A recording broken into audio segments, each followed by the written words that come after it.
Food is more than just fuel. It's information for our cells, a powerful language that speaks to our hormones, our genes, our overall wellness. Every bite that we take can help nudge us towards imbalance or nourish us towards healing. Food is important, and it's more than just trendy diets. It's about feeding and supporting our vitality. So start to think about food in a different way. Let's jump in, let's dive in and talk a little bit more about why food is so important and how it can help us on our healing journey. We are living in an epidemic of chronic inflammation that is spurred on by our diets. We need to think about this. Food is flooded with chemicals and processed and toxins and too much sugar that leads to chronic inflammation, which can also lead to disease. Did you know that just one meal high in sugar can decrease your immune system function for at least 5 hours? And that foods that are high in processed toxins and chemicals are linked to chronic diseases like heart disease, diabetes, even cancer? Food is medicine. What we put in our mouth matters. Proper nutrition can create strong foundations, including cellular function, immune health, detox. There's plenty of studies that show diets high in whole foods, fruits, vegetables, good fatty fish, omega-3s. These foods are going to help us lead to better health outcomes. I have linked to a whole sheet of these resources because it's really interesting. Dive in, lean in, and read about this. You can see how much information there is out there on why food matters and how it helps our health. There are so many diets out there available. Vegan, paleo, keto, carnivore, Mediterranean. How do you choose? Well, I'm here to tell you, it is not a one-size-fits-all matters. Food is very individualized, and what you need matters and depends on where you are in life and what's happening. And we can really use that food and nutrition to tailor treatments for patients. So as a physician, if someone comes to me, for example, with seizures, I'm probably going to lean more towards a ketogenic diet because there's a lot of research that shows that helps seizures. If someone comes to me with SIBO or small intestinal bacterial overgrowth, I'm going to lean more towards a low FODMAPs diet for that person. We're using food as a prescription to help them heal. So how do you know where to start? I mentioned this is not about following the latest trend. It's really about trying to figure out what works best for you. And I would say, generally speaking, the food plan and the nutritional principles that everybody can start with is an anti-inflammatory diet. This is a diet that focuses really heavy on whole grains, vegetables, fruits, healthy fats like olive oil, avocados, fish, really good, yummy herbs and spices. This diet has been proven over and over again to really start to heal and repair and create health and wellness. I have seen the transforming potential of an anti-inflammatory diet in my patients. This is why I developed the Revitalizing Repair Diet. This is meant to jumpstart your healing, especially those of us with chronic illness, to get us on the right path to get us moving forward. Phase 1 is mostly about reducing inflammation and toxins, helping your body flush out the toxins that are there and reducing the inflammatory foods that we consume. Phase 2 is about gut healing. The gut is really the core of our healing. That's where our immune system is, most of it, where we metabolize our hormones, where we get rid of our wastes. So focusing on the gut as part of our food plan is going to help heal and get us moving in the right direction for health. So let's dive into phase 1 of the diet in more detail. This phase should last 2 weeks, if not 4 if you're doing really well. And it's designed to help lower the toxin burden on your system and the inflammatory load from foods in our system. The first part's the hardest part. This is the elimination portion. There are several foods that I need you to cut out for this time frame. Don't forget, it's only a couple weeks. You can do this. It's a long list, so I apologize in advance. But the reason why we're cutting these foods out is because these are the foods that are high in inflammation and toxin burden.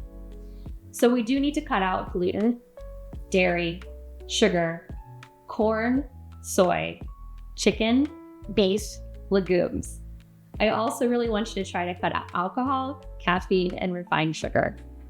It's a long list. You can do this. I promise I'll make it easy for you all at the end and explain how all of this works together. And don't forget, it's only for a short period of time. It's a long list. I hear you. It's okay. You're probably wondering why maybe beef and chicken are on this list. It's basically how they're processed here in the States. Even organic chicken can be dipped in chlorine bleach. We have to be mindful of this, and we're trying to reduce our toxin load. You actually probably are eating a lot more chicken than you realize as well. So this is an opportunity to just give your system a break and try some new things. Gluten, dairy, sugar, corn, soy. These are very, very inflammatory foods, and they drive a lot of inflammation in our system. So the more we can cut back on that, the faster you're going to heal. I also really need you to be mindful about organic foods. Eating organic can be rather expensive, so if you can focus on the Dirty Dozen. This is a list put out by the Environmental Working Group, EWG.org. And this helps focus on the biggest offenders with pesticides. There's about 12 to 15 on the list, and if you can really focus on getting those organic for the next couple of weeks, you're gonna see improvements. There's a couple other rules of thumb for this. One is to try to get 1 to 2 servings of brassica vegetables every day. These are things like broccoli, cauliflower, kale, spinach. These are foods that are high in sulforaphane, which is really important for our liver to help detox and flush out our toxins. We also need to increase fiber. 1 to 2 servings a day can help feed our good bacteria in our gut to make short-chain fatty acids, which help to lower inflammation, as well as just support detox on their own and make sure you're eliminating the waste through your colon. After we've got phase 1 under wraps and have started to support detox and inflammation, now we can move on to phase 2. Phase 2 is another 2 weeks, if not 4, and is designed to really focus on gut healing. The gut, as I mentioned, is the core. It is really, really important to our overall well-being. So if we can use food to fuel and feed and heal our gut, we're gonna feel better overall. Our gut is where we get rid of toxins, and it's where we absorb nutrients, metabolize our hormones, and it's where most of our immune system is located. There's also a direct connection between our gut and our brain. Our gut is often called our second brain. So you can see why healing the gut is so important for this. Now, phase 2 gets a little easier. You get to add foods back in. So some of the foods that we cut out, we get to add back in. Chicken, beef, legumes, soy, corn. I'm even gonna be okay with you putting in some ghee. Ghee is butter with all the proteins taken out, or clarified butter.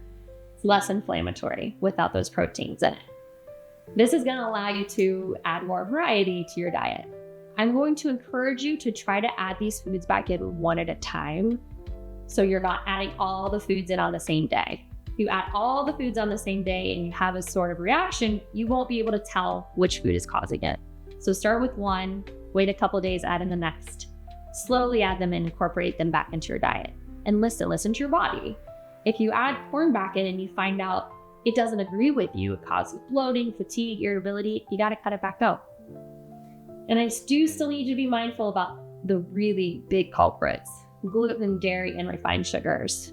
These are the things that are especially inflammatory to our systems and will decrease our immune system. So those remain on the naughty list. You're gonna continue your 1 to 2 servings of brassica vegetables every day, and you're gonna increase your fiber. We're gonna go up to closer to 2 to 4 cups a day, or servings a day.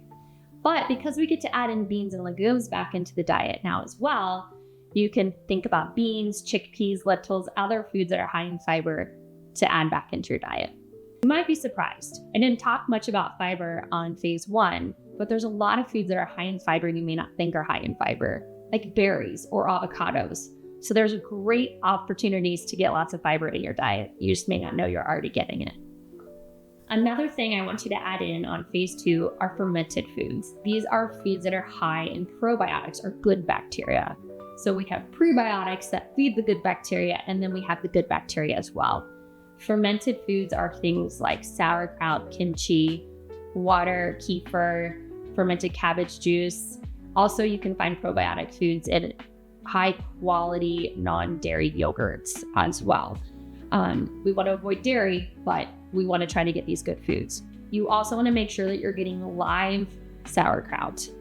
They usually have a vent on there to help with the off-gassing. If you just get it in a can or a bag that's sealed, that's dead and doesn't have any good probiotics in it, so focus on that. If you know you have a big issue with high histamine foods, or if you know you have something called SIBO, try to avoid these fermented foods. They're gonna make it worse. For the gut, I also encourage bone broth. Bone broth is a wonderful tool to help heal your gut. It's high in glutamine, which is very, very gut healing. Now we can do beef or chicken. Those are the most common broths available on the market. You can certainly make your own. It's pretty easy to do so. If you're gonna buy it, I'm gonna recommend the frozen food aisle for this, not the shelf. In my opinion, the shelf-stable broths are just not very yummy. And what's the point of doing all this if it doesn't taste good? The last thing that we wanna add in on phase 2 are prebiotics, foods that are gonna feed the good bacteria in your gut. Sugar is gonna feed the bad guys. It's one of the reasons why we cut it out. Prebiotic foods are things like fiber we've already talked about, but also foods that are high in inulin. So this includes things like sunchoke or chicory root. And actually, these are really yummy foods that we don't always think about. And so we're gonna try some different things and add those back into our diet and help feed the good bacteria in our gut. So don't be worried. I promise I've tried to make this as easy as possible for you, as well as delicious as possible. I've included lots of information that will be available as part of this course for you to look at. I've created phase 1 and phase 2 week-long summaries so you can create breakfast, lunch, dinner, and snacks that all fit into the diet. There's also recipes that go along with this too, and my goal was to make it taste good, because there's no point in having yucky, plain, boring food. No one's gonna stick with that. And my goal is not to create a diet for you, but a new way of eating, a nutritional plan. So use these tools to help you get through these phases, and you'll find, I think, at the end that you might want to stick with this longer than originally planned. So what can you expect when you start to make all these dietary changes? Well, to be honest, it can actually be life-changing. A lot of people notice increased energy, increased mental clarity, better hormone balance, better sleep. Food can be that powerful. When you start the Revitalizing Repair diet, you might notice a few things. One, you might feel more gassy. Those brassica vegetables can really cause some gas. It will get better as you get used to it. You could cut back a little bit if you need to, but your body will adjust. This is part of your system readjusting to the new foods that you're adding to it. But those brassica vegetables can be especially gassy, so just be mindful of that. When you start a diet like this too, you actually might feel a little worse before you feel better. As we start to mobilize toxins and things that weren't being mobilized before were stagnant, that can actually make you feel a little crummy. You can feel tired, unwell, irritable. That will also get better. Stick with it. This usually lasts a week or so if it's going to. And so if you notice that, I really encourage you to spend at least 4 weeks on phase 1 before you move on to phase 2. To allow your system a better opportunity to work through some of those toxins and feel better. Stick with it. It will improve. You might also notice when you start this diet that you start to lose some weight. That's a great side bonus to this diet. It is not our goal and it's not our intention for doing this diet to lose weight. It's to help lower inflammation, heal the gut, get you started on your health journey. But some of you will lose weight, and that's awesome. One of the ways that this diet will do that is by stimulating GLP-1. That's a phrase you've probably heard a lot of these days. It's a big buzzword. There are lots of new medications now designed to help stimulate this, to help with weight loss and blood sugar control. Some of the things specifically this diet utilizes that will help stimulate GLP-1 are fiber, antioxidants, and then healthy fats like olive oil and nuts. So stick with it and enjoy that bonus if that's happening along the way. Now, here's some extra tips to go along with this new food plan you've got. One, the 80-20 rule is my friend and your friend through this process. Aim for progress, not perfection. You really don't need to be 100% perfect on this to get the goals. Give yourself some grace. This is potentially a brand new way of eating for you. You're not going to get it perfect the first time. That's okay. 80-20. So if you can eat these fundamental nutritional tips 80% of the time, you're still going to get bonus and benefits from this way of eating. And if you're going to cheat from the diet, try to cheat well. Try to choose healthier options, but also enjoy it.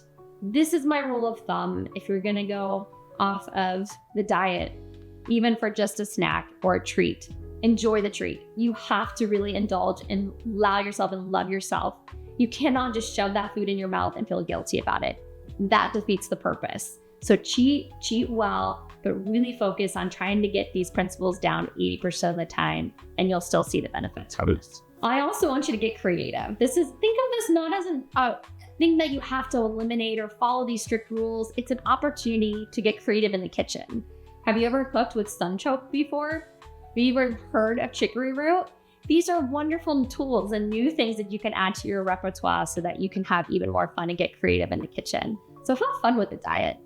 Get a buddy, get somebody to join in this with you, have your family join in so it's not just you doing it all by yourself. The more the merrier. If you want to help support this diet with some supplementary support, there are some really good basic supplements that I recommend everybody take to go along with this. One is a good quality fish oil. Fish oil is really important. These are omega-3 fatty acids that we can't make ourselves. We have to supplement them with our diet and with pills. So this is important for all of us for our heart health, brain health, etc. So that's a good tool. Another one is a really good quality multivitamin. You want to make sure you're getting the highest quality, things that have methylcobalamin in it, for example. And that's how you can tell that it's a better quality multivitamin. Almost everybody also needs vitamin D, especially if you live in my climate here in the Midwest. None of us are getting enough of our vitamin D from the sun, especially with all the sunscreen that we're wearing. This is another essential nutrient. We make it from the sun, but we just live too far away and don't have enough skin exposure to the sun healthily to get enough vitamin D.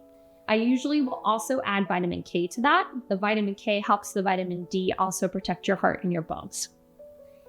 And the last thing that I would add on a good basic supplemental support program would be trace minerals. Most of us are deficient in those as well, in part because our soil is deficient in them. So replacing them in a pill or liquid form can be very helpful.